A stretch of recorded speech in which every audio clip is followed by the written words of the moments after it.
पीछे के श्लोकों में वर्णित महापुरुष की स्थिति को प्राप्त करने के लिए साधक को क्या करना चाहिए, इस पर भगवान आगे के श्लोक में साधन बताते हैं। इसलिए तू निरंतर आसक्ति रहित होकर कर्तव्य कर्म करने का भली भांति आचरण कर, क्योंकि आसक्ति रहित होकर कर्म करता हुआ मनुष्य परमात्मा को प्राप्त हो जाता है। देखो, पूर्व श्लोक से इस श्लोक का संबंध बताने के लिए यहां तस्मात् पद आया है। पूर्व श्लोकों में भगवान ने कहा कि अपने लिए कर्म करने की कोई आवश्यकता न रहने पर भी सिद्ध महापुरुष के द्वारा लोक संग्रहार्थ क्रियाएं हुआ करती हैं। इसीलिए अर्जुन को भी उसी तरह से निष्काम भाव से कर्तव्य कर्म करते हुए परमात्मा को प्राप्त करने की आज्ञा देने के लिए भगवान ने तस्मात् पद का प्रयोग किया है। कारण कि अपने स्वरूप सबके लिए कर्म करने और ना करने से कोई प्रयोजन नहीं है। कर्म सदैव दूसरों के लिए होता है, खुद के लिए नहीं। सो दूसरों के लिए कर्म करने से कर्म करने का राग मिट जाता है और स्वरूप में स्थिति हो जाती है। अपने स्वरूप से जड़ पदार्थों के प्रति आकर्षण को आसक्ति कहते हैं। आसक्ति रहित होने के लिए आसक्ति के कारण को जानना जरूरी है। मैं शरीर हूं और शरीर मेरा है, ऐसा मानने से शरीर आदि नाशवान पदार्थों का महत्व अंतःकरण में अंकित हो जाता है। इसी कारण उन पदार्थों में आसक्ति हो जाती है। आसक्ति ही पतन करने वाली है, कर्म नहीं। और आसक्ति के कारण ही मनुष्य शरीर, इंद्रियां, मन, बुद्धि आदि जड़ पदार्थों से अपना संबंध मानकर अपने आराम सुख भोग से अपना संबंध मानकर अपने आराम सुख भोग के लिए तरह तरह के कर्म करता है। और इस प्रकार जड़ता से आसक्ति पूर्वक माना हुआ संबंध ही मनुष्य के बारंबार जन्म मरण का कारण होता है। आसक्ति रहित होकर कर्म करने से जड़ता से संबंध विच्छेद हो जाता है।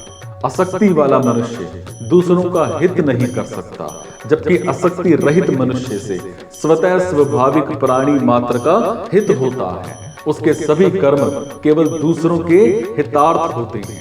संसार से प्राप्त सामग्री शरीर आदि से हमने अभी तक अपने लिए ही कर्म किए हैं, उसको अपने ही सुख भोग और संग्रह में लगाया है। इसीलिए संसार का हमारे पर ऋण है, जिसे उतारने के लिए सिर्फ संसार के हित के लिए कर्म करना जरूरी है।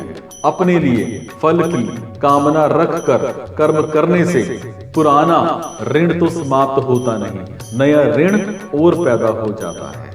ऋण से मुक्त होने के लिए बार बार संसार में आना पड़ता है। सिर्फ दूसरों के हित के लिए सब कर्म करने से पुराना ऋण समाप्त हो जाता है। और अपने लिए कुछ ना करने और कुछ ना चाहने से नया ऋण पैदा नहीं होता। इस तरह से जब पुराना ऋण समाप्त हो जाता है और नया ऋण उत्पन्न नहीं होता, तब बंधन का कोई कारण ना रहने से मनुष्य खुद मुक्त हो जाता है। कोई भी कर्म निरंतर नहीं रहता, पर आसक्ति अंतःकरण में निरंतर रहा करती है। इसीलिए भगवान सततम आसक्त पदों से निरंतर आसक्ति रहित होने के लिए कहते हैं। मेरे को कहीं भी आसक्त नहीं होना है, ऐसी जागृति साधक को निरंतर रखनी चाहिए। निरंतर आसक्ति रहित रहते हुए जो विहित कर्म सामने आ जाएं, उसे कर्तव्य मात्र समझकर देना चाहिए। ऐसा इन पदों का भाव है। देखो, वास्तव में देखा जाए तो किसी के भी अंतःकरण में आसक्ति निरंतर नहीं रहती। जब संसार निरंतर नहीं रहता, प्रतिक्षण बदलता रहता है, तब उसकी आसक्ति निरंतर कैसे रह सकती है? ऐसा होते हुए भी माने हुए अहम के साथ आसक्ति निरंतर रहती हुई प्रतीत होती है। कार्य अर्थात कर्तव्य उसे कहते हैं जिसको कर सकते हैं और जिसको अवश्य करना चाहिए। और दूसरे शब्दों में कर्तव्य का अर्थ होता है अपने स्वार्थ का त्याग करके दूसरों का हित करना, अर्थात दूसरों की उस शास्त्र विहित न्याय युक्त मांग को पूरा करना, जिसे पूरा करने की समर्थ हमारे में है। इस प्रकार कर्तव्य का जो संबंध है वो परहित से है। कर्तव्य का पालन करने में सब स्वतंत्र और समर्थ हैं, कोई पराधीन और असमर्थ नहीं है। हाँ, प्रमाद और आलस्य के कारण अकर्तव्य करने का बुरा अभ्यास आदत हो जाने से और फल की इच्छा रहने से ही वर्तमान में कर्तव्य पालन कठिन मालूम हो देता है। अन्यथा कर्तव्य पालन के समान सुगम कुछ नहीं है। कर्तव्य का संबंध परिस्थिति के अनुसार होता है। मनुष्य प्रत्येक परिस्थिति में स्वतंत्रता पूर्वक कर्तव्य का पालन कर सकता है। कर्तव्य का पालन करने से ही आसक्ति मिटती है। अकर्तव्य करने और कर्तव्य ना करने से आसक्ति और बढ़ती है। कर्तव्य अर्थात दूसरों के हितार्थ कर्म से वर्तमान की आसक्ति और कुछ ना चाहने से भविष्य की आसक्ति मिट जाती है। समाचर समाचर पद का तात्पर्य है कि कर्तव्य कर्म बहुत सावधानी, उत्साह और तत्परता से विधि पूर्वक करने चाहिए। देखो, कर्तव्य कर्म करने में थोड़ी भी असावधानी होने पर कर्मयोग की सिद्धि में बाधा लग सकती है। वर्ण, आश्रम, प्रकृति, स्वभाव और परिस्थिति के अनुसार जिस मनुष्य के लिए जो शास्त्र विहित कर्तव्य कर्म बताया गया है, अवसर प्राप्त होने पर उसके लिए वही सहज कर्म है। सहज कर्म में यदि कोई दोष दिखाई दे तो भी उसका त्याग नहीं करना चाहिए, क्योंकि सहज कर्म को करता हुआ मनुष्य पाप को प्राप्त नहीं होता। इसलिए यहां भगवान अर्जुन को मानो ये कह रहे हैं कि तू क्षत्रिय है, तू युद्ध करना घोर दिखने पर भी तेरा सहज कर्म है, घोर कर्म नहीं। सामने आए हुए सहज कर्म को अनासक्त होकर कर देना चाहिए। अनासक्त होने पर ही समता प्राप्त होती है। देखो, जब जीव मनुष्य योनि में जन्म लेता है तब उसको शरीर, धन, जमीन, मकान आदि सब सामग्री मिलती है, और जब वो यहां से जाता है तब सब सामग्री यहीं छूट जाती है। इस सीधी साधी बात से ये सहज ही सिद्ध होता है कि शरीर आदि सब सामग्री मिली हुई है, अपनी नहीं है। जैसे मनुष्य काम करने के लिए किसी ऑफिस में जाता है तो उसे कुर्सी, मेज, कागज आदि सब सामग्री ऑफिस का काम करने के लिए ही मिलती है, अपनी मानकर घर ले जाने के लिए नहीं। ऐसे ही मनुष्य को संसार में शरीर आदि सब सामग्री संसार का काम, संसार में सेवा करने के लिए ही मिली है, अपनी मानने के लिए नहीं।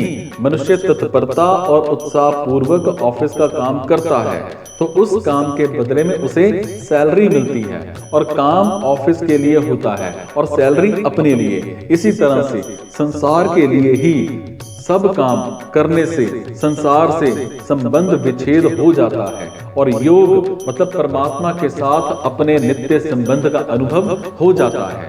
कर्म और योग दोनों मिलकर कर्म योग कहलाते हैं। कर्म संसार के लिए होता है और योग अपने लिए। ये योग ही मानो सैलरी है।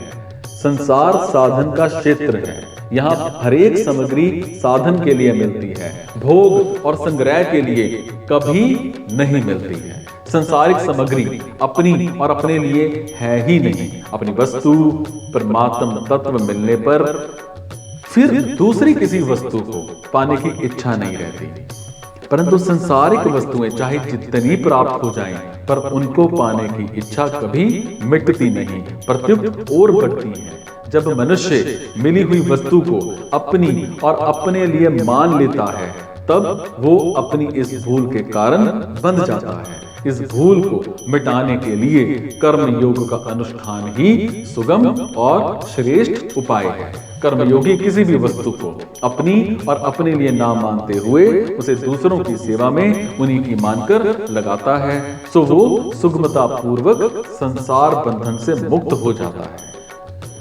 कर्म तो सभी प्राणी किया करते हैं, पर साधारण प्राणी और कर्मयोगी के द्वारा किए गए कर्मों में बड़ा भारी अंतर होता है।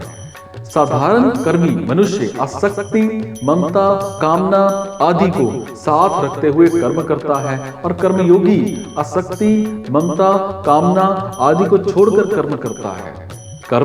कर्मी के कर्मों का प्रवाह अपनी तरफ होता है और कर्मयोगी के कर्मों का प्रवाह संसार की तरफ होता है। इसीलिए कर्मी बंधता है और कर्मयोगी मुक्त होता है। मनुष्य ही आसक्ति पूर्वक संसार से, जो मनुष्य होता है ना, वो आसक्ति पूर्वक संसार से क्या करता है? बहुत कुछ करता है ना। वो मिली हुई वस्तु है ना अपने लिए मान लेता है ना। अब किसी भी वस्तु को अपनी और अपने लिए मानते हुए दूसरों की सेवा में उन्हीं की मान कर लगाता है और वो सुगमता पूर्वक संसार बंधन से मुक्त हो जाता है। मनुष्य ही अपना संबंध जोड़ता है, संसार नहीं। तो मनुष्य का कर्तव्य है कि वो संसार के हित के लिए ही सब कर्म करे और बदले में उनका कोई फल ना चाहे। इस प्रकार आसक्ति रहित होकर, अर्थात मुझे किसी से कुछ नहीं चाहिए, इस भाव से संसार के लिए कर्म करने से संसार से खुद संबंध विच्छेद हो जाता है। कर्मयोगी संसार की सेवा करने से, वर्तमान की वस्तुओं से और कुछ ना चाहने से भविष्य की वस्तुओं से संबंध विच्छेद करता है। मेले में खुद सेवक अपना कर्तव्य समझकर दिन भर यात्रियों की सेवा करते हैं और बदले में किसी से कुछ नहीं चाहते। सो रात्रि में सोते समय उन्हें किसी की याद नहीं आती, कारण कि सेवा करते समय उन्होंने किसी से कुछ चाहा नहीं। इसी प्रकार जो सेवा भाव से दूसरों के लिए ही सब कर्म करता है और किसी से मान, बड़ाई आदि कुछ नहीं चाहता, उसे संसार की याद नहीं आती। वो सुगमता पूर्वक संसार बंधन से मुक्त हो जाता है। कर्म तो सब किया करते हैं, पर कर्मयोगी तभी होता है जब आसक्ति रहित होकर दूसरों के लिए कर्म किए जाते हैं। आसक्ति शास्त्र विहित कर्तव्य कर्म करने से ही मिट सकती है। शास्त्र निषिद्ध कर्म करने से आसक्ति कभी नहीं मिट सकती।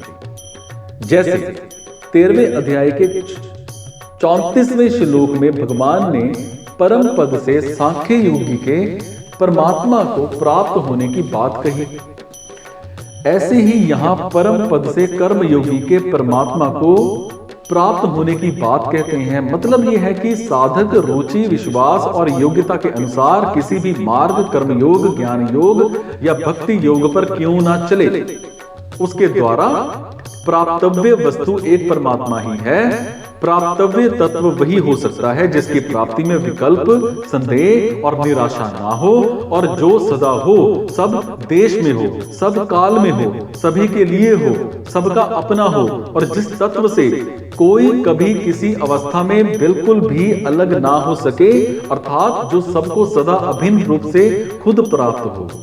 शंका, कर्म करते हुए कर्मयोगी का कर्तव्याभिमान कैसे मिट सकता है? क्योंकि कर्तव्याभिमान मिटे बिना परमात्म तत्व का अनुभव नहीं हो सकता। समाधान, साधारण मनुष्य सभी कर्म करने अपने लिए करता है। अपने लिए कर्म करने से मनुष्य में कर्तव्याभिमान रहता है। कर्मयोगी कोई भी क्रिया अपने लिए नहीं करता। वो ऐसा मानता है कि संसार से शरीर, इंद्रियां, मन, बुद्धि, पदार्थ, रुपए आदि जो कुछ सामग्री मिली है वो सब संसार की ही है, अपनी नहीं। जब कभी अवसर मिलता है तभी वो सामग्री मिली है, वो सब संसार की ही है, अपनी नहीं। जब कभी अवसर मिलता है तभी वो सामग्री, समय, सामर्थ्य आदि को संसार की सेवा में लगा देता है उनको संसार की सेवा में लगाते हुए कर्मयोगी ऐसा मानता है कि संसार की वस्तु ही संसार की सेवा में लगा रहा हूं, अर्थात सामग्री, समय, सामर्थ्य आदि उन्हीं के हैं जिनकी सेवा हो रही है। ऐसा मानने से कर्तव्याभिमान नहीं रहता और कर्तव्य में कारण है भोक्तृत्व। कर्मयोगी भोग की आशा रखकर कर्म करता ही नहीं। भोग की आशा जो वाला मनुष्य है कर्मयोगी नहीं होता। जैसे अपने हाथों से अपना ही मुख धोने पर ये भाव नहीं आता कि मैंने बड़ा उपकार किया है, क्योंकि मनुष्य हाथ और मुख दोनों को अपना ही अंग मानता है। ऐसे ही कर्मयोगी भी शरीर को क्या करता है? कर्मयोगी ऐसे ही कर्मयोगी शरीर को संसार का अंग मानता है। सो अगर अंग ने अंगी की ही सेवा की है, अंग ने अंगी की ही सेवा की है, तो उसमें कर्तव्याभिमान कैसा? ये नियम है कि मनुष्य जिस उद्देश्य को लेकर कर्म में प्रवृत्त होता है, कर्म के समाप्त होते ही वो उसी लक्ष्य में तल्लीन हो जाता है। जैसे व्यापारी धन के उद्देश्य से ही व्यापार करता है, तो दुकान बंद करते ही उसका ध्यान खुद रुपयों की ओर जाता है और वो रुपए गिनने क्या करता है? लग जाता है। उसका ध्यान इस ओर नहीं जाता कि आज कौन कौन ग्राहक आए, किस किस जाति के आए, आदि आदि। कारण कि ग्राहकों से उसका कोई प्रयोजन नहीं। संसार का उद्देश्य रखकर कर्म करने वाला मनुष्य संसार में कितना ही तल्लीन क्यों ना हो जाए, पर उसकी संसार से एकता नहीं हो सकती, क्योंकि वास्तव में संसार से एकता है ही नहीं। संसार प्रतिक्षण परिवर्तनशील और जड़ है, जबकि खुद अपना स्वरूप अचल और चेतन है। परंतु परमात्मा का उद्देश्य रखकर कर्म करने वाले की परमात्मा से एकता हो ही जाती है, चाहे साधक को इसका अनुभव हो या ना हो, क्योंकि खुद की स्वयं की परमात्मा के साथ स्वतः सिद्ध मतलब तात्विक एकता है। इस प्रकार जब कर्ता कर्तव्य बनकर अपने उद्देश्य मतलब परमात्म तत्व के साथ एक हो जाता है, तब कर्तव्याभिमान का प्रश्न ही नहीं रहता। देखो, कर्मयोगी जिस उद्देश्य परमात्म तत्व की प्राप्ति के लिए सब कर्म करता है, उस परमात्म तत्व में कर्तव्याभिमान अथवा कर्तापन नहीं है। सो प्रत्येक क्रिया के आदि और अंत में उस उद्देश्य के साथ एकता का अनुभव होने के कारण कर्मयोगी में कर्तव्याभिमान नहीं रहता।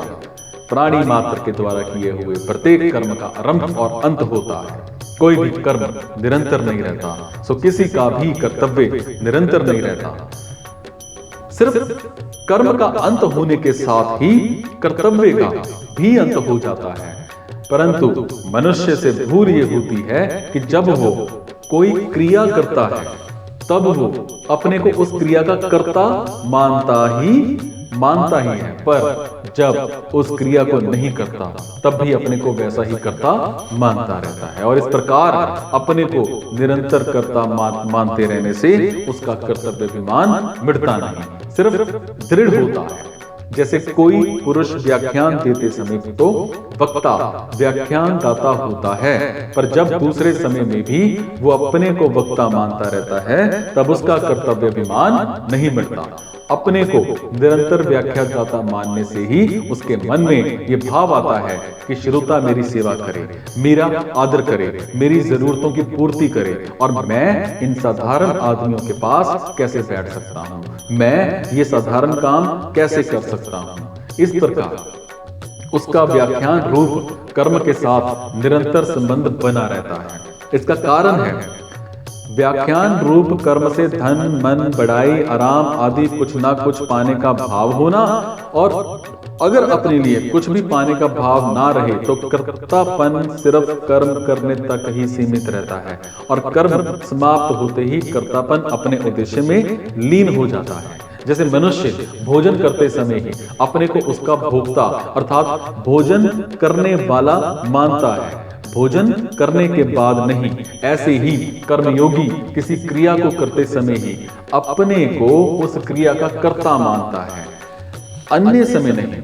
जैसे कर्मयोगी व्याख्यान दाता है और लोगों में उसकी बहुत प्रतिष्ठा है, परंतु कभी व्याख्यान सुनने का काम पड़ जाए तो वो कहीं भी बैठकर सुगमता पूर्वक व्याख्यान सुन सकता है। उस समय उसे ना आदर की जरूरत है ना ऊंचे आसन की, क्योंकि जब वो अपने को श्रोता मानता है, व्याख्यान दाता नहीं। कभी व्याख्यान देने के बाद उसे कोई कमरा साफ करने का काम प्राप्त हो जाए तो वो उस काम को वैसी ही तत्परता से करता है जैसी तत्परता से वो व्याख्यान देने का काम करता है। उसके मन में थोड़ा भी ये भाव नहीं आता कि इतना बड़ा व्याख्यान दाता होकर मैं ये कमरा सफाई का तुच्छ काम कैसे कर सकता हूं।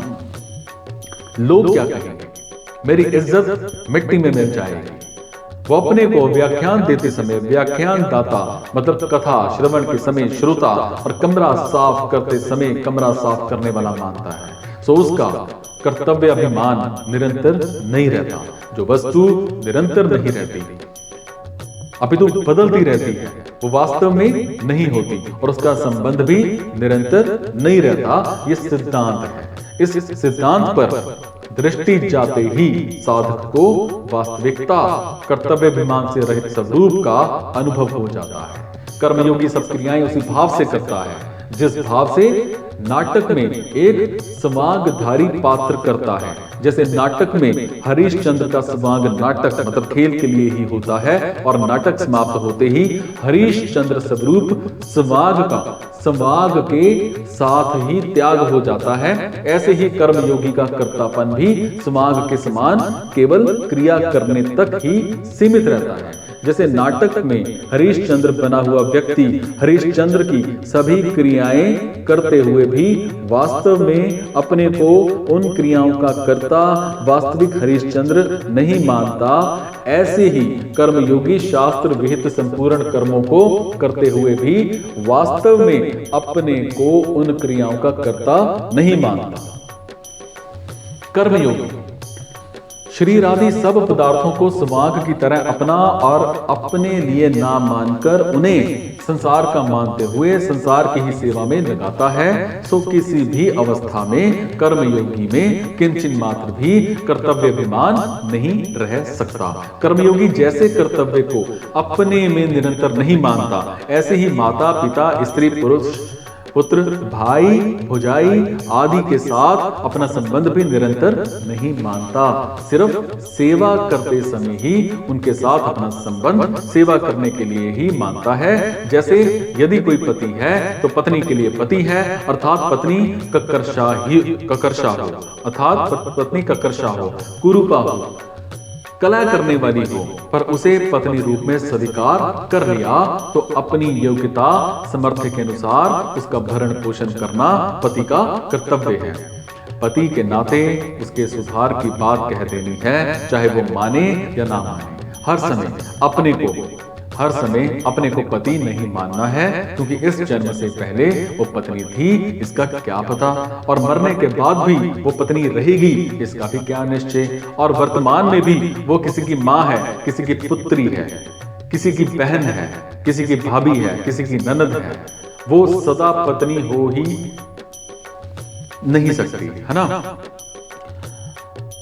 ऐसा मानने से उससे सुख लेने की इच्छा स्वतः मिटती है और केवल भरण पोषण सेवा करने के लिए ही पत्नी है, ये मान्यता दृढ़ होती है। इस प्रकार कर्मयोगी को संसार में पिता पुत्र पति भाई आदि के रूप में जो समाज मिला है उसे वो ठीक ठीक निभाता है। दूसरा अपने कर्तव्य का पालन करता है या नहीं उसकी ओर वो नहीं देखता। अपने में कर्तव्य अभिमान होने से ही दूसरों के कर्तव्य पर दृष्टि जाती है, और दूसरों के कर्तव्य पर दृष्टि जाते ही मनुष्य अपने कर्तव्य से गिर जाता है, क्योंकि दूसरे का कर्तव्य देखना अपना कर्तव्य नहीं है।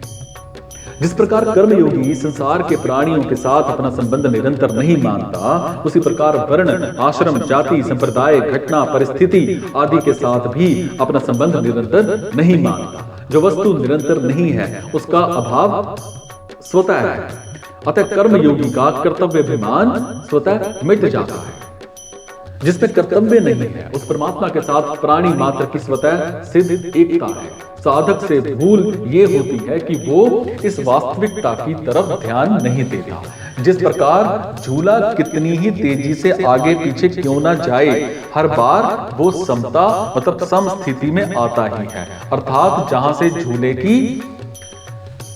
से झूले की रस्सी बंधी है उसकी सीध में आगे पीछे जाते समय एक बार आता ही है। उसी प्रकार प्रत्येक क्रिया के बाद अक्रिय अवस्था समता आती ही है। और दूसरे शब्दों में पहली क्रिया के अंत और दूसरी क्रिया के आरंभ के बीच और प्रत्येक संकल्प और विकल्प के बीच समता रहती ही है। और दूसरी बात, अगर वास्तविक दृष्टि से देखा जाए तो झूला चलते हुए विश्व दिखने पर भी निरंतर समता में ही रहता है। अर्थात झूला आगे पीछे जाते समय भी निरंतर जहां से झूले की रस्सी बंधी है उसकी सीध में ही रहता है। इस प्रकार जीव भी प्रत्येक क्रिया में समता में ही स्थित रहता है। परमात्मा से उसकी एकता निरंतर रहती है और क्रिया करते समय समता में स्थिति ना दिखने पर भी वास्तव में समता रहती ही है। जिसका कोई अनुभव करना चाहे तो क्रिया समाप्त होते ही उस समता का अनुभव हो जाता है। यदि साधक इस विषय में निरंतर सावधान रहे तो उसे निरंतर रहने वाली समता या परमात्मा से अपनी एकता का अनुभव हो जाता है। जहां कर्तव्य नहीं है, माने हुए कर्तव्य विमान को मिटाने के लिए प्रतीति और प्राप्त का भेद समझ लेना जरूरी है। जो दिखता है पर मिलता नहीं उसे प्रतीति कहते हैं, और जो मिलता है पर दिखता नहीं उसे प्राप्त कहते हैं। देखने सुनने आदि में आने वाला प्रतिक्षण परिवर्तनशील संसार प्रतीति है और सर्वत्र नित्य प्रतिपूर्ण परमात्म तत्व प्राप्त है। परमात्म तत्व ब्रह्म से चींटी पर्यंत सबको समान रूप से स्वतः प्राप्त है। इदंता से दिखने वाली प्रतीति का प्रतिक्षण अभाव हो रहा है और दृश्य मात्र प्रतिक्षण अदृश्य में जा रहा है। जिनसे प्रतीति होती है वो इंद्रियां, मन, बुद्धि आदि में प्रतीति ही है और नित्य अचल रहने वाले खुद को प्रतीति की प्राप्ति नहीं होती। सदा सब में रहने वाला परमात्म तत्व स्वयं को नित्य प्राप्त है। इसीलिए प्रतीति अभाव रूप और प्राप्त भाव रूप है। यावन मात्र पदार्थ और क्रिया प्रतीति है। क्रिया मात्र अक्रियता में लीन होती है। हरेक क्रिया के आदि और अंत में सहज स्वतः सिद्ध अक्रिय तत्व विद्यमान रहता है। जो आदि और अंत में होता है वही मध्य में भी होता है। ये सिद्धांत है। सो क्रिया के समय भी अखंड और सहज अक्रिय तत्व ज्यों का त्यों विद्यमान रहता है। वो सहज अक्रिय तत्व चेतन स्वरूप अथवा परमात्म तत्व अक्रिय और सक्रिय दोनों अवस्थाओं को प्रकाशित करने वाला है। अर्थात वो प्रवृत्ति और निवृत्ति करने और ना करने दोनों से परे। प्रतीति देश काल वस्तु व्यक्ति क्रिया आदि से माने हुए संबंध अर्थात आसक्ति के कारण ही नित्य प्राप्त परमात्म तत्व का अनुभव नहीं होता।